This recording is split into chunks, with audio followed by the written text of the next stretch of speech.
मंगल मूर्ति सद्गुरु मिलवै सर्वाधार। मंगलमय मंगल करम बिनवा बारंबार। धन्य धन्य सद्गुरु सुखदा महिमा कही न जाए। जो कछु कहूँ तुम्हारी कृपा मोते कछु न सहाय। बोलिए प्रेम से श्री सद्गुरु महाराज की जय। उपस्थित सभी सदात्माओं को बारंबार नमन।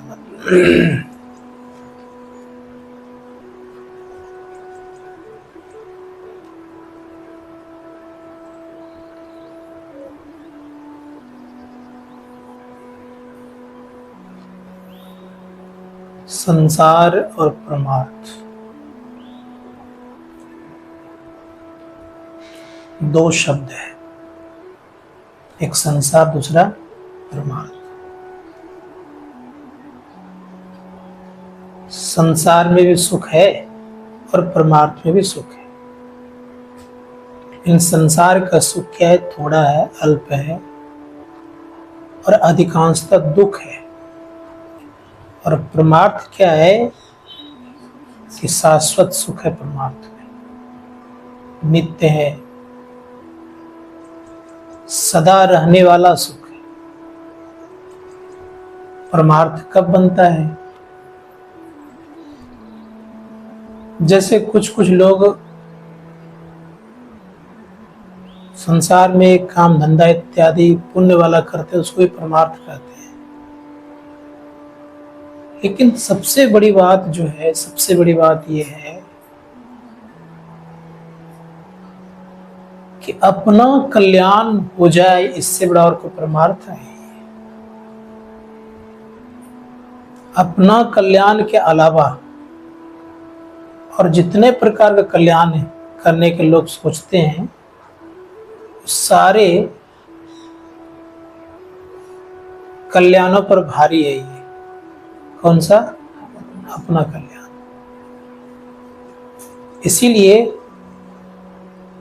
बड़ा अच्छा शब्द कहा गया है, आत्मोक्षार्थ जगत हितायश्च। आत्मा का मोक्ष करते हैं, अपने आत्मा का, जगत का कल्याण होता है, हित होता है। आप मोक्ष को प्राप्त करते हैं तो बहुतों कल्याण होता है। ब्रह्मा ने एक अपना काम किया, कितने कल्याण होने लग गया। तो अपना कल्याण इससे बड़ा और कोई ज्यादा नहीं है। अगर अपना कल्याण करो तो बहुतों के भला लगता है। केवल संसार को अपना मानते हैं तो पूरा घर का भी कल्याण पूरा नहीं होता है। बस मारी है। इसलिए बहुत फर्क है। स्वयं का कार्य करने से पूरे दुनिया का भलाई हो सकता है, और अपना कार्य नहीं करने के बाद भी केवल परिवार को, घर को, सब कुछ समझता है, पूरा कल्याण वो नहीं कर पाता है। ये कोशिश करना चाहिए, मैं अपना काम करूं। अपना काम करते हैं हम लोगों को सुख लगता है। देखिए कितना अच्छा ये कंसेप्ट है, समझ रहे हैं? काम करते हैं, मैं अपना व्यन देन अपना कर रहे हैं ना, तो लोगों को अच्छा लगता है, लोगों को सुख लगता है। अपना काम करने से लोगों को भला होता है। श्री गुरु महाराज कहते हैं कि ध्यान सत्संग रोज करना चाहिए। ध्यान सत्संग रोज करके किसको लाभ होगा? स्वयं को होगा, लेकिन भला उससे बहुतों को छिपा हुआ है। जहां वो करेगा उस जगह की भलाई है, जिस घर में करेगा उस घर वाले की भलाई है, जो सुनेंगे उन सबकी भलाई। लाभ किनको हुआ? सबको हुआ। लेकिन विशेष लाभ किनको होगा? खुद को होगा जो करेगा। इसीलिए संत महात्मागण कहते हैं ये ऐसा है जितना आप बांटेंगे ना उतना ही बढ़ता है। सत्संग जितना आप बांटते हैं उतना ही बढ़ते जाता है। ऋषि मुनिगण यही काम करते थे, इसीलिए बड़े प्रसिद्ध रहे, बड़े उनकी ख्याति फैली और लोग उनको जाने। यद्यपि हम आप जानते हैं कि राम से, कृष्ण से भी सदगुरु श्रेष्ठ होते हैं, तथापि उनकी ज्यादा ख्याति, गुरु की ख्याति कम क्यों फैलती है? कारण क्या है? वो राजा होकर के प्रजा का पालन किया, इसी कारण से उनकी ख्याति फैलती गई। बात समझ मेरी बात को। और सदगुरु महाराज ने क्या किया कि केवल वो एक दायरे में रहे, इसलिए उनको कम लोग जानते हैं। राजा थे तो उनकी ज्यादा ख्याति फैल गई, बहुतों का संहार भी किया, वगैरह किया। लेकिन संत सदगुरु क्या करते हैं? सदैव उद्धार ही करते हैं जीवों का, तब भी इनकी ख्याति कम फैली। तो जैसे मान लिया जाए एक देश का प्रधानमंत्री है, यद्यपि उससे संत ज्यादा पावरफुल हैं प्रधानमंत्री से, लेकिन वो देश का प्रधानमंत्री है, भौतिकता का सुख देने वाले हैं, भौतिक सुख देने वाले हैं, इसलिए उनकी ज्यादा ख्याति होती है। तो ये ख्याल करना पड़ेगा हम लोगों को। सर्वप्रथम क्या करना पड़ेगा? अपना कल्याण करिए। अपना कल्याण करेगा तो बहुतों को भला होगा। दूसरों को उपदेश करते हैं, यार आप ध्यान क्यों नहीं करते हैं? तो आप पहले खुद करना शुरू करिए। खुद चलने लगेगा, धीरे धीरे पीछे आने लग जाएगा। शुरू में कोई भी आपके पीछे नहीं आएगा।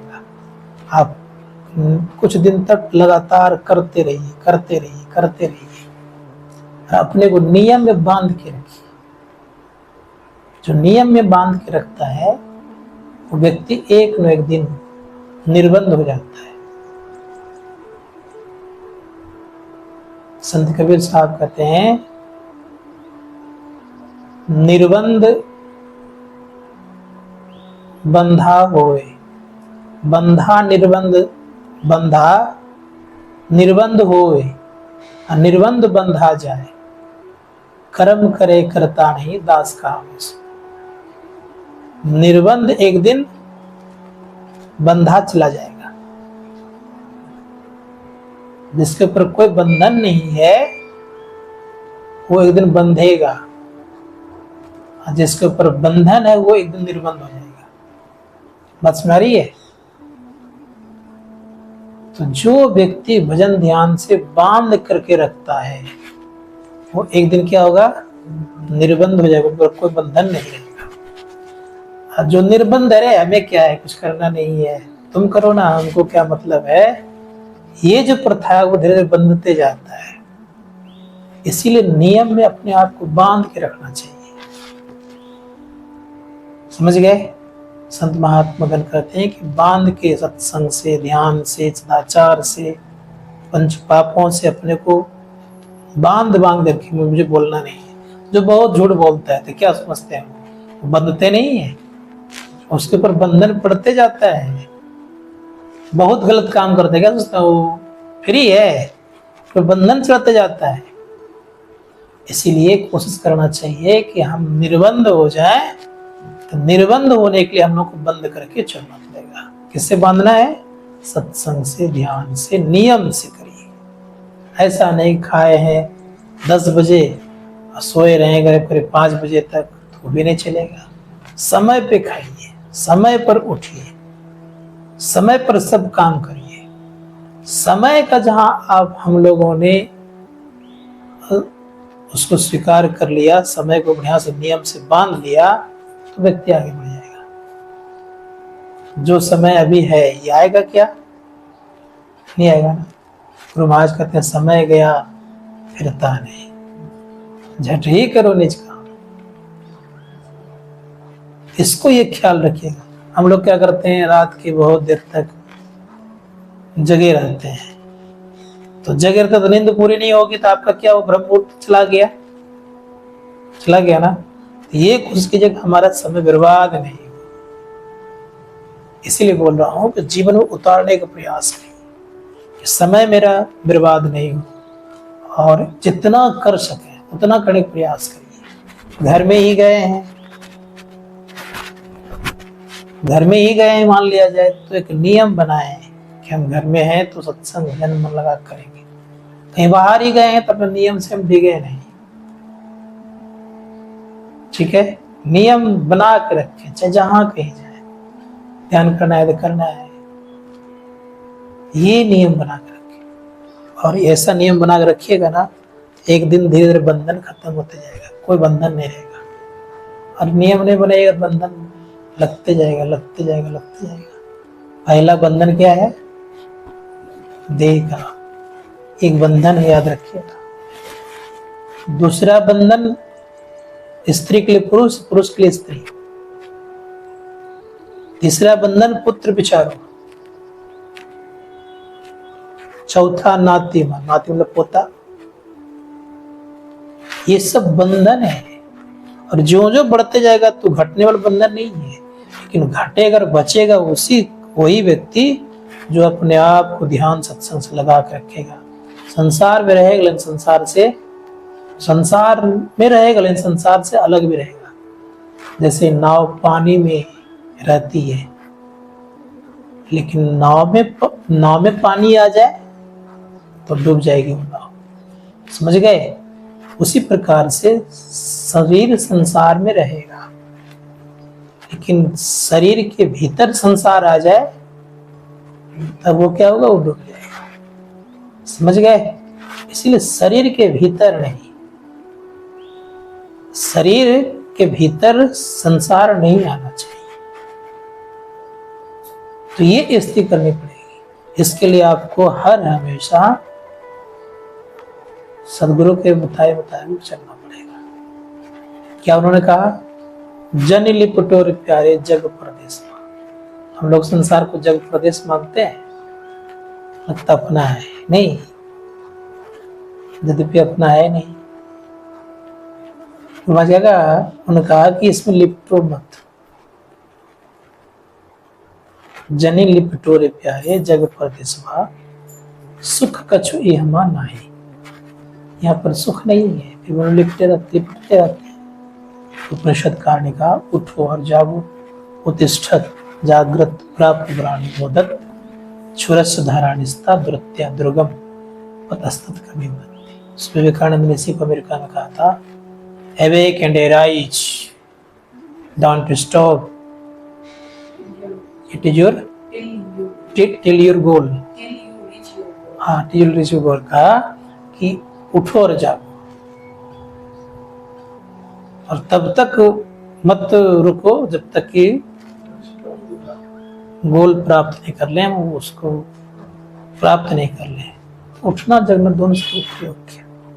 तो संत महात्मा गण कहते हैं कि हमें कोशिश करना चाहिए कि रोज सोए नहीं रहे, सोने से कुछ नहीं होने वाला है।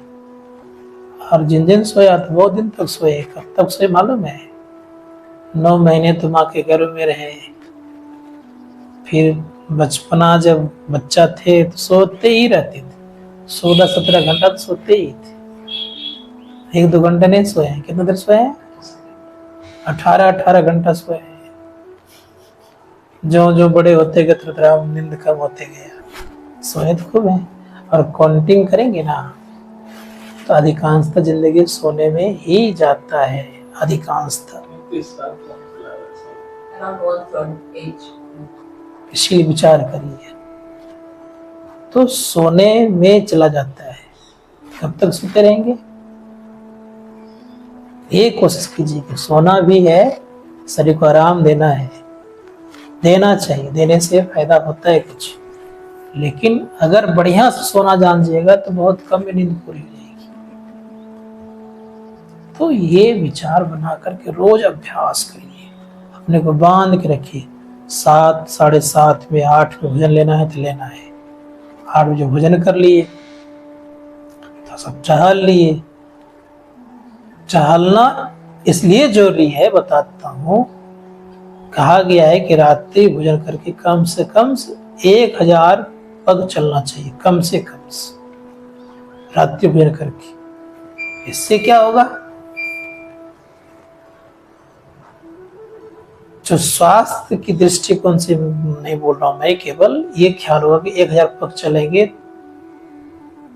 तो पेट बैलेंस में हो जाएगा, फिर नींद भी आएगी, नींद आने के बाद फिर आराम से सुबह सुबह ध्यान कर पाएंगे। अब बात 10 बजे खाइएगा, 11 बजे खाइएगा तो संभव नहीं है कि सुबह आपका मन करेगा ध्यान करने का। तो भोजन पर भी बहुत जरूरी है, समय पर जगना, समय पर सोना ये जरूरी है। भगवान श्री कृष्ण ने कहा कि अधिक जगने वाले से भी ध्यान नहीं होता, युक्ताहार विहारस्य। कहा अधिक खाने वाले से ध्यान नहीं होगा और नहीं खाने वाले से भी ध्यान नहीं होगा, समझ गए? तो ये कोशिश कीजिएगा, अधिक खाना भी नहीं है और अधिक नहीं खाना भी नहीं है, दोनों बात। इसी को जलंधर नाथ जी महाराज ने कहा, थोड़ो खाए तो कल पे जल पे, घनो खा ले रोगी। घना मतलब ज्यादा। दो ही पखा के संधि विचारे, खाए कोई बिरला जोगी। कब बहुत खा लीजिएगा तो रोगी हो जाइएगा, कम खाइएगा तो कमजोरी आएगी। क्या करना चाहिए? दोनों के बीच में बैलेंस बना खाना चाहिए। तो लोग क्या करता है, और खाइए और खाइए, तो जोगी खाना नहीं कहलाता है।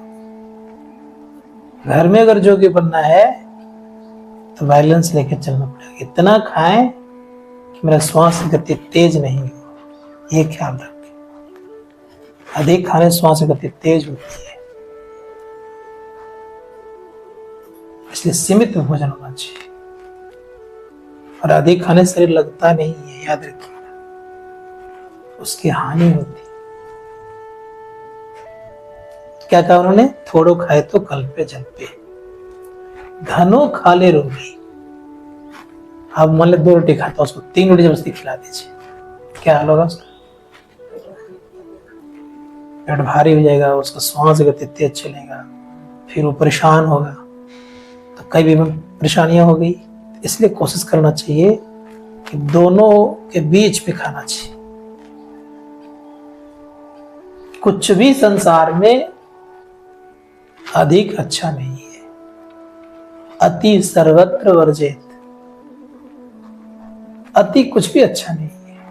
और जीव ऐसा है कि स्वादिष्ट बनाइएगा देता और लो और लो और लो, उसको तो चाहिए, स्वाद वाला चीज तो चाहिए।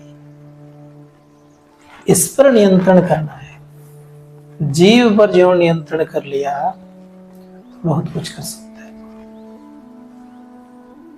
तो हम लोग ये विचार करना चाहिए कि हम लोग खाना भोजन किस तरह करना है, ये ध्यान देना होगा।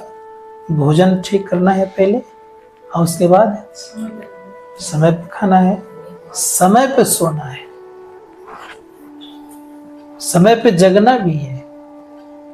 ब्रह्म मुहूर्त में एकदम जगना चाहिए आदमी को। चंदा जी माँ ने कहा है, दिन को हरि सुमरण करे, रैन जाग कर ध्यान। रैन मतलब रात। दिन को हरि सुमरण करे, रैन जाग कर ध्यान। रात में जग जग करके ध्यान करना चाहिए, दिन को हरि सुमरण करना चाहिए। जौनो श्रद्धा दोपहरे, पिछले पहरे चित। कहा अंतिम करें कि अगर दोपहर में आपको श्रद्धा नहीं होती, आपको हिम्मत नहीं हो रहा है, तो पिछले पहर जरूर जग जाना चाहिए। पिछले पहर मतलब 8 पहर होता है दिन रात का, 4 पहर दिन का और 4 पहर रात का। तो पिछले पहर मतलब कितना हो गया?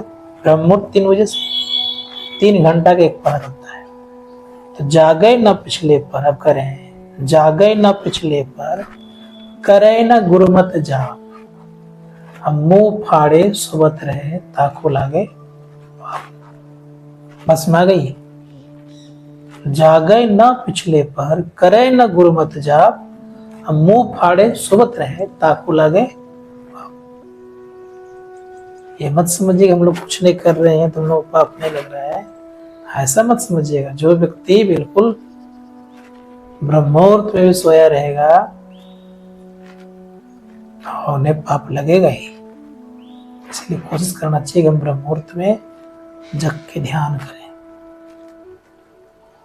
क्योंकि वो अमृत का वेला है, अमृत पान करने का समय है, उसमें उठना चाहिए। इसके लिए क्या करना पड़ेगा? सवेरे सोना पड़ेगा, सवेरे भोजन करना पड़ेगा और हिसाब से खाना पीना पड़ेगा। ऐसा नहीं कि आज बढ़िया बनाई है, खूब बढ़िया बढ़िया खा लेते खूब खूब, ऐसा नहीं, ये ठीक बात नहीं। इसलिए खान पान को प्रथम संभालो, तब रस रस सब अंगुल मारो। खान पान को धीरे धीरे संभाल करना चाहिए, नियंत्रण करिए। खाना पीना, सोना, उठना बैठना, देखिए तरक्की करते हुए दिखाते हैं। बोलना चालना, गप करना, ये सब पर नियंत्रण धीरे धीरे करिएगा, धीरे धीरे अपने कंट्रोल में हो जाएगा। लेकिन नियंत्रण तो होता नहीं, अनियंत्रित होने से मन भी क्या होता है? अनियंत्रित। इसीलिए नियंत्रण करेंगे तो सब पर नियंत्रण करते करते तब मन पर नियंत्रण कर सकते हैं। क्योंकि राजा को बस तब क्या आता है, जब सेनापति उसके सब सिलेंडर बुलाते, तब राजा सिलेंडर होता है। बात समझ गए? ये मन 10 इंद्रियों का मालिक है, राजा है, इसको नियंत्रण कैसे कर लीजिएगा? पहले युद्ध भूमि में जब तक राजा सिलेंडर नहीं होता है, तब तक वो हारा हुआ नहीं कहलाता है। तो राजा को हराने के पूर्व क्या करना पड़ता है? उसके सेना को परास्त करना पड़ता है, सेनापति को परास्त करना पड़ता है, तब सब हथियार डालता है। बात समझ गए? तो मन जो है क्या है? ये मन राजा है, 10 इंद्रियों का मालिक है। तो ये सब कमजोर रहेंगे तब ना वो हथियार डालेंगे। तो इसीलिए कोशिश करना चाहिए क्या, कि हम लोगों को सब पर नियंत्रण धीरे धीरे करते करते करते करते तब मन पर नियंत्रण कर सकते हैं। सब मजबूत रहेगा तो मन तक पहुंचने देगा। जब मजबूत सेनापति रह जाए, सेना उसका मजबूत रह जाए, तो राजा तक जा पाइएगा? नहीं ना, राजा तक नहीं जा सकते। इसलिए राजा तक जाने के लिए क्या करना पड़ेगा? सब कुछ करना पड़ेगा। सेनापति को परास्त करना पड़ेगा, सेना को परास्त करना पड़ेगा, तब राजा तक पहुंचेगा। तो इसलिए मन एवं मनुष्यानाम कारणबंध मोक्षयो, मन ही बंधन है और मन ही को जीतने पर मोक्ष है। याद रखिएगा, मन को जीत लीजिएगा, मन को बंधन से मुक्त कर लीजिएगा, मन को हटा दीजिएगा तो मोक्ष मिल जाएगा। और मन से ही बंधते हैं लोग, सब चीज मन से बनते जाता है। इसलिए ऋषि मुनियों ने कहा इस बंधन से मुक्त होने के लिए क्या करना पड़ेगा? प्रथम पहले खान पान सुधारना पड़ेगा। ये नहीं कि हम लोग शाकाहारी हैं तो कुछ नहीं खाते हैं तो अब तो अच्छे हैं, ऐसा नहीं। नियंत्रण होते होते होते होते, ठीक है।